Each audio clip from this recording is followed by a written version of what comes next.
occupe-toi plutôt de retourner du côté de la Gironde et d'aller suivre les voiliers qui sont sur le fleuve. On va se balader parce que l'eau, c'est un véritable, dans un pays de vin comme Blaye, c'est un véritable élément incontournable, cette eau. Rivière, fleuve, océan, il y a de l'eau à peu près partout et j'ai envie de vous faire rêver ce matin. On va partir en croisière sur la Gironde, sur cet estuaire, parce que c'est un monde rempli de beauté, totalement inattendu. Il y a des propriétés vigneronnes, il y a des maisons troglodytes, il y a même des îles. Alors on embarque, on navigue et on rêve. Quitter Blaye et sa citadelle, c'est alors naviguer sur l'estuaire le plus vaste d'Europe occidentale. Et pour David, c'est toujours un moment unique. C'est mon terrain de jeu, c'est où je me trouve bien, c'est là que je décompresse. Aller faire du bateau sur l'estuaire, pour nous, c'est un bien-être. Ce jour-là, seul au monde, il suffit d'écouter le silence pour comprendre pourquoi il s'y sent bien. On va passer 20 fois à cet endroit-là. 20 fois, ça va être des différentes couleurs, des différences, une évolution de la nature qui fait que c'est très beau. Il y a des luminosités qui sont magnifiques sur cet estuaire, que ce soit le matin, le soir, au coucher du soleil. C'est plein de vie, c'est plein d'énergie. Un espace naturel gigantesque qui équivaut à 6 fois la superficie de Paris. Au fil de l'eau, les découvertes continuent. Ici, le Petit Nice, où les maisons troglodytes creusées dans la carrière offrent un spectacle étonnant. Cette pierre a servi à construire Bordeaux, tout comme le Grand Hôtel à Bordeaux, et elle a servi aussi à lester les bateaux pour le commerce triangulaire. Et l'on trouve de cette pierre aussi aux Antilles, au Brésil et au Cap-Vert. Un peu plus loin, le phare de Patira s'impressionne. Considéré comme un belvédère sur l'estuaire, ces 30 mètres de hauteur permettent de bénéficier d'un panorama exceptionnel une fois les 122 marches gravies. Alors depuis ce point de vue, nous avons Saint-Julien qui est juste ici, Pauillac, Trompeloup, tout à fait au fond dans la brume, nous avons le Verdon et Royan. Ici, nous avons toute l'île Patiras qui fait à peu près 3,5 km à 4 km de long et 1,5 km de large. D'en haut ou sur les flots, l'histoire de David se raconte sur l'estuaire. Sur cette eau, sur cette terre qui l'ont vu grandir et qu'il a choisi de partager. Eh ben, ça va être dur de rester sur le bord hein, quand on voit ça.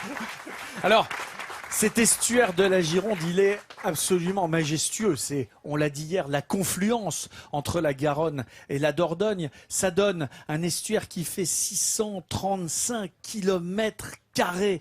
C'est donc absolument gigantesque. Il fait 70 km de long, 12 km de large dans sa plus grande largeur, à proximité, à l'embouchure. Ici, par exemple, le Médoc est à un peu plus de 4 km. Quand même. L'autre rive, c'est déjà considérable. Et donc, il y a des îles comme ça posées. Et justement, il y en a deux qui sont pile poil derrière nous, qui sont hyper intéressants parce que quand on dit que la citadelle de Blaye a été classée au patrimoine mondial de l'humanité de l'UNESCO, Ouais. on oblitère deux choses extrêmement importantes. Ce sont les deux îles, avec le fort Patay et le fort Médoc, qui forment le verrou de Blaye. Parce que Vauban avait demandé à Louis XIV Louis XIV avait demandé à Vauban d'interdire l'accès aux Anglais. Or, il n'y avait pas à l'époque de boulets de canon qui puissent À la portée n'était pas qui était à portée de 4 km. Donc il a fallu construire deux forts pour pouvoir obtenir ce que Vauban voulait, c'est-à-dire des tirs croisés. Et donc, du coup, entre la citadelle, le fort Patay et le fort Médoc juste à côté, ce verrou Vauban verrouillait l'estuaire de la Gironde. Et coup de bol, on avait Il y des a une îles petite à cet histoire. endroit-là.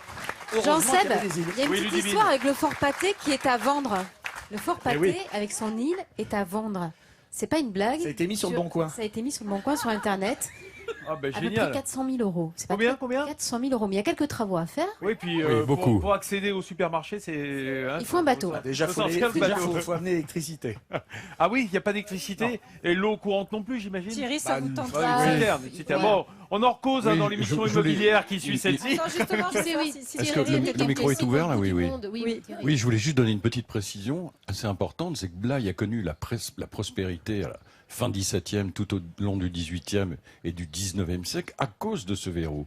Parce que les bateaux qui faisaient commerce à Bordeaux étaient obligés de s'arrêter à C'était le Blaye. péage. Non, c'est quasiment ça. Ils étaient obligés de s'arrêter à Blaye pour désarmer. Il était hors de question d'aller à Bordeaux avec des canons, des mousquets. Donc il restait ici un peu quand même, le temps de tout décharger et de repartir pour aller livrer du fromage, reprendre du vin, enfin faire commerce. Et donc il restait ici pendant quelques jours, qui a donné la prospérité à la ville. Et il y avait beaucoup de commerces, quelques bordels.